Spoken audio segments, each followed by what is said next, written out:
ಉಡುಪಿಯ ಕಲ್ಲುರ್ಟಿ ದೈವಸ್ಥಾನದಲ್ಲಿ ಪವಾಡವೊಂದು ನಡೆದಿದೆ. ದೈವದ ಹೇಳಿಕೆಯಾದ 3 ದಿನಕ್ಕೆ ಕಾಣಿಕೆ ಹುಂಡಿ ಕದ್ದಿದ್ದವ ಲಾಕ್ ಆಗಿದ್ದಾನೆ. ದೈವದ ಹೇಳಿಕೆಗೆ ಇಡೀ ಕರಾವಳಿ ಜನ ಮೂಕ ವಿಸ್ಮಿತರಾಗಿದ್ದಾರೆ.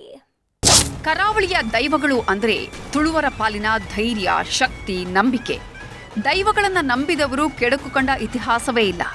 ದೈವದ ನುಡಿ ಹುಸಿಯಾದ ಉದಾಹರಣೆಯೇ ಇಲ್ಲ. ಹೀಗಾಗಿ ದೈವದ ನುಡಿಯೇ ಅಂತಿಮ ನುಡಿ ಅಂತ ಎಲ್ಲಾ ತುಳುವರು ನಂಬ್ಕೊಂಡಿರೋದು. ಕರಾವಳಿಯಲ್ಲೇ ದೈವಗಳು ಅದೆಷ್ಟೋ ಪವಾಡವನ್ನ ಸೃಷ್ಟಿಸಿವೆ.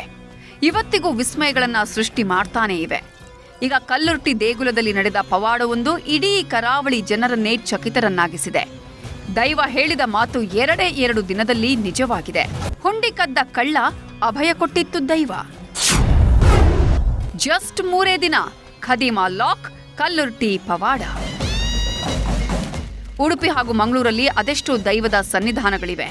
2 ಜಿಲ್ಲೆಯನ್ನ ದೈವದ ನೆಲೆಬೀಡು ಅನ್ನೋದು ಇದೇ ಕಾರಣಕ್ಕೆ. ಅದೇ ರೀತಿ ಉಡುಪಿ ಜಿಲ್ಲೆಯ ಹೆಬ್ರಿ ತಾಲೂಕಿನ ಮುದ್ರಾಡಿ ಸಮೀಪ ಇರುವ ಕಲ್ಲುರ್ಟಿ ದೇಗುಲ ಸಿಕ್ಕಾಪಟ್ಟೆ ಫೇಮಸ್.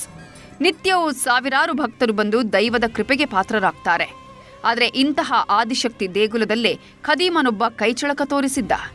ಮೇ 25ರಂದು ಕಗ್ಗತ್ತಲ ರಾತ್ರಿಯಲ್ಲಿ ಬಂದ ಕಳ್ಳನೊಬ್ಬ ದೈವ ಸನ್ನಿಧಿಯಲ್ಲಿದ್ದ ಹುಂಡಿ ಕದ್ದು ಎಸ್ಕೇಪ್ ಆಗಿದ್ದ. ಮೊನ್ನೆ 25ನೇ ತಾರೀಕಿಗೆ ನಮ್ಮ ಕ್ಷೇತ್ರದ ಕಲ್ಕುಡ ಕಲ್ಲುರ್ಟಿದ್ದು ಕಾಣಿಕೆ ಡಬ್ಬಿ ಹೋಯಿತು. ಮತ್ತು 2 ಕಡೆದು ಕಾಣಿಕೆ ಡಬ್ಬಿಯ ಹಣ ತೆಗೆದಿದ್ರು, ಮತ್ತು ಮಾರಿದ್ದು ಕಾಣಿಕೆ ಡಬ್ಬಿದ ಹಣ ತೆಗೆದಿದ್ರು. ನಾವು 29ನೇ ತಾರೀಕಿಗೆ ಕಲ್ಲುರ್ಟಿ ದರ್ಶನ ಮಾಡಿತು. ಖದೀಮನ ಕರಾಮತ್ತು ಗೊತ್ತಾಗ್ತಿದ್ದಂತೆ ದೇಗುಲದ ಧರ್ಮದರ್ಶಿಗಳು ಕಲ್ಲುರ್ಟಿ ದೈವದ ಮೊರೆ ಹೋಗಿದ್ರು. ಹುಂಡಿ ಕದ್ದವ್ರು ಯಾರು, ಯಾವಾಗ ಸಿಕ್ಕಿ ಬೀಳ್ತಾನೆ ಅಂತ ಬೇಡಿಕೆ ಇಟ್ಟಿದ್ರು. ಆಗ ಕಲ್ಲುರ್ಟಿ ದೈವ ಅಭಯವೊಂದನ್ನ ನೀಡಿತ್ತು. ಇನ್ನು 10 ದಿನದೊಳಗೆ ಹುಂಡಿ ಕದ್ದ ಕಳ್ಳ ಇದೇ ದೇಗುಲಕ್ಕೆ ವಾಪಸ್ ಬರ್ತಾನೆ ಅಂತ ಭರವಸೆ ನೀಡಿತ್ತು. ಇದೆಲ್ಲ ಆಗಿ ಜಸ್ಟ್ 3 ದಿನ ಆಗಿತ್ತಷ್ಟೇ. ದೈವ ನುಡಿದಂತೆಯೇ ಇದೇ ಕಲ್ಲುರ್ಟಿ ಸನ್ನಿಧಿಗೆ ಅದೇ ಕಳ್ಳ ಮತ್ತೆ ಬಂದಿದ್ದಾನೆ.